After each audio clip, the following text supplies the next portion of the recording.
Asante sana, Madam Mwenyekiti. My 40 minutes, I'll give some remarks and allow my advocate to say something.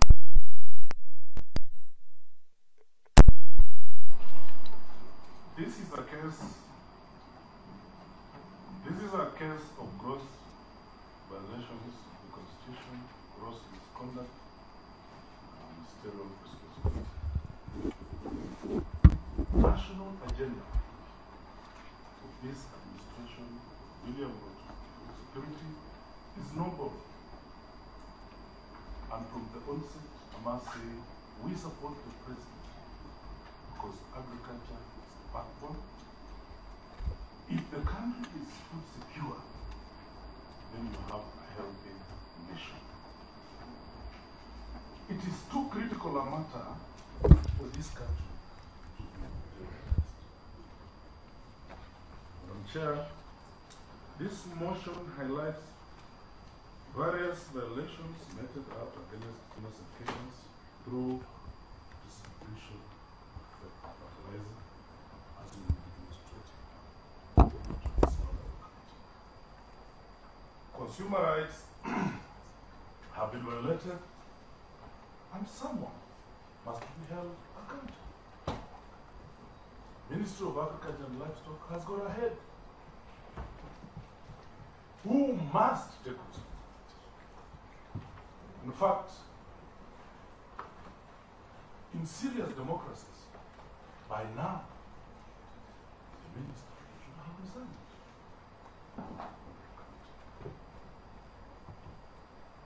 This is one of the flagship.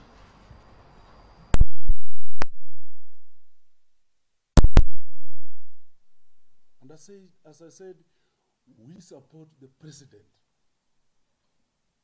And that is why I'll draw your attention to the voting in the House. Honorable Chair, it was bipartisan. It was bipartisan. That is how serious this matter is. I've looked at the responses from my good friend, and indeed is my friend, Linturi.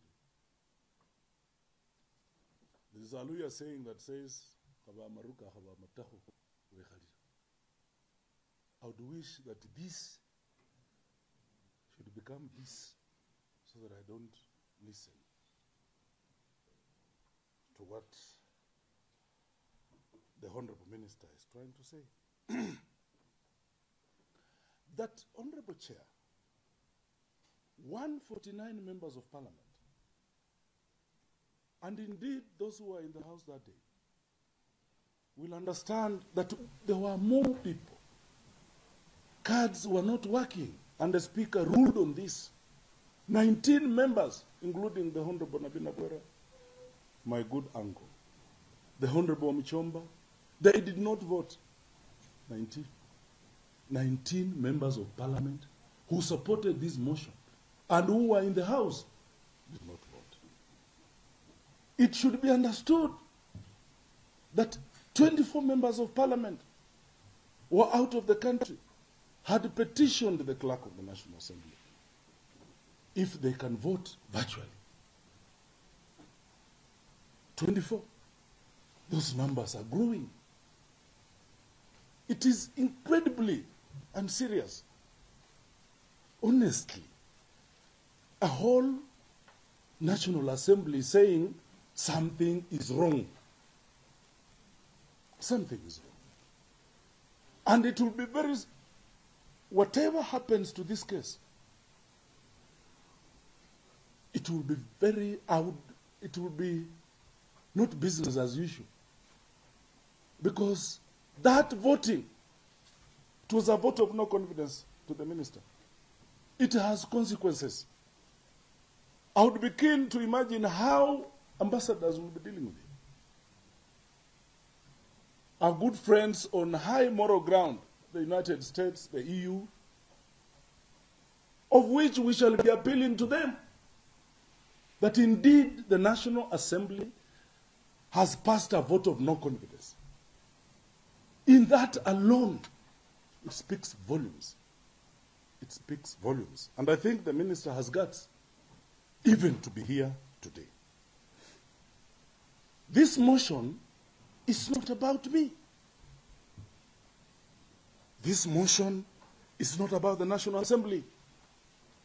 I had some good friends in Meru saying we are targeted. No, we have very many good Merus, including my good friend, who is at times my lawyer. He's a good Meru. He's a good Meru. It's not about Merus. Merus are good people, and I want it to be understood in this committee. It is not about Kenya Kwanza, Honorable Chair. It's not about Azimio. It is Honorable Franklin Mithika Linturi versus the Republic of Kenyan farmers and diaspora. I did indicate I come from a border town. Ugandans buy things from Kenya. Kenyans buy things from Uganda. My good sister would know this. Nahayo, the Iron Lady, would understand this. The Ugandans came and bought fertilizer from Kenya, subsidized. What should they do? What should they do? I have looked at the document submitted by my good friend Mithika Linturi. And it's nothing more than a love letter from a jilted lover. That these are grievous matters of national importance, to be reduced to love matters. Ukiachwa, achika. Achika. It is indeed unfair to keep dragging the good lady, my sister, Marianne, into these matters. She has a right kukukata, kukukubali. Allow her to proceed on with her life. And I'm sure the Kenyan ladies are taking offense of this, including the Honorable Chair, that it should be unfair that your private matters should keep coming up anytime serious matters are raised. The good lady should be left in peace because she has a life, she has a family, she has children, and she needs to move on.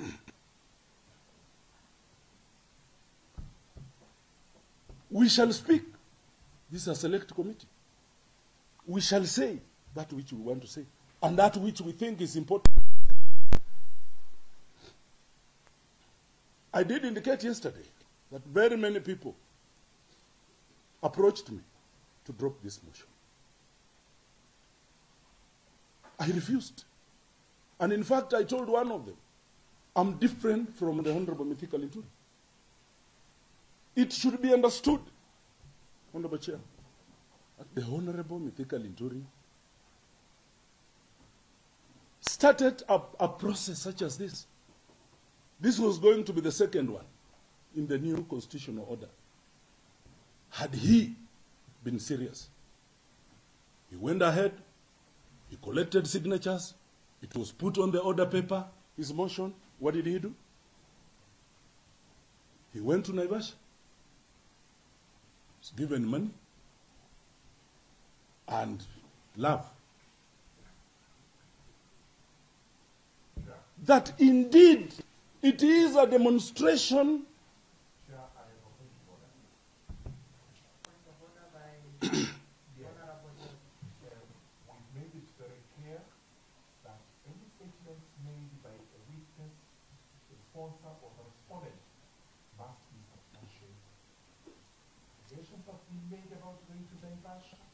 Money being exchanged. Unfortunately, we do not have any substantiation on that. Let's not use this opportunity to malign one another. I think we should also speak up and Honorable Chair, it is indeed in public. It is indeed in National Assembly records that a motion to impeach one Anne Waiguru appeared on the order paper. It is indeed in records of the courts.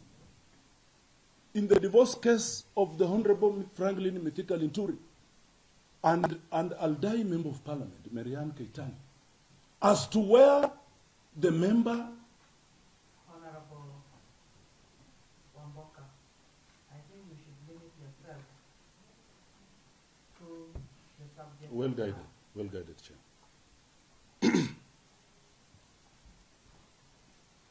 But Madam Chair, I'm a serious Kenyan.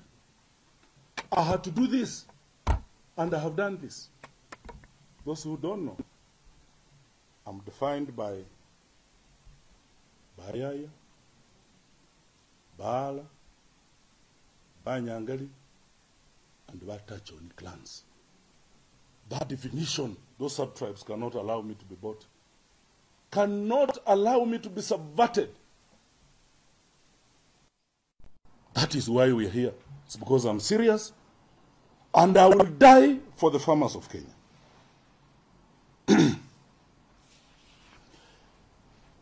The Honorable Minister has dragging me in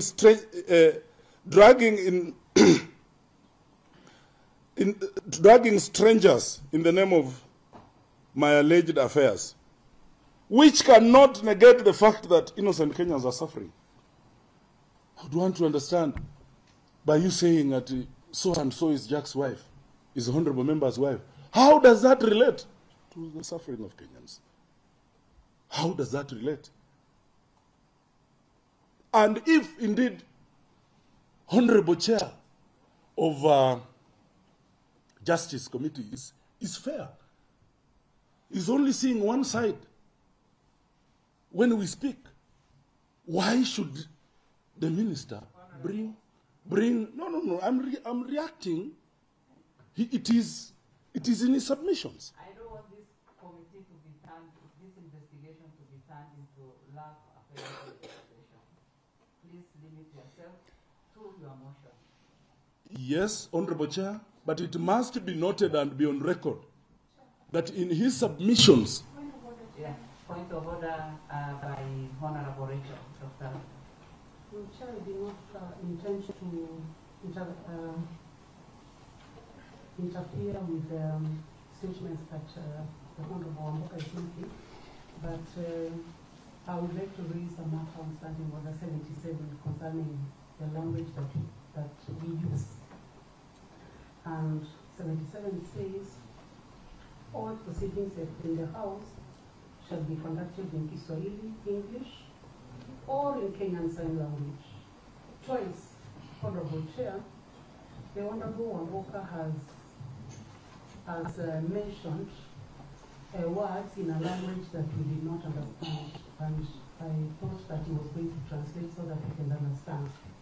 This may make us miss some of the information that you would like to tell us. So is it in order for him to use that language, which I'm not able to tell which language it is, because we are not able to understand that particular portion? I'm sorry, Madam Chair. What I meant is I would wish that my ears became my sitting apparatus so that I cannot hear all this. That's what I meant. But well guided. Madam Chair, I've got one wife, which is public knowledge. This is not a forum to bequeath me with imaginary wives. And in any case, does it matter? I'm on this Honorable Chair because he brought it. If you look at his submissions, it's there. Point of order, Chair. Point of order by Honorable Chair. I believe it is very important that if you make a ruling, the Honorable Member understands that you are directing him on what to confine himself on. And Honorable Chair, if someone disregards that ruling, then you should be able to also call them out of order. Well guided. Well guided. Well guided. But just to note, this is not a divorce case. Madam Chair, we are discussing the conduct of Honorable Mithika Linturi, that we want him removed from the office. Out of this world, I was just imagining, when he was being interrogated to be minister, he said he has in excess of 30 cases in court. We are all Kenyans, members of parliament. Why him? Why him? Why him? We are speaking. We have a saying in Luya land. The hyena told the stone. You remember the case of J.M. Kariuki when they were investigating his death. Mwangale told his house. It's a house of records.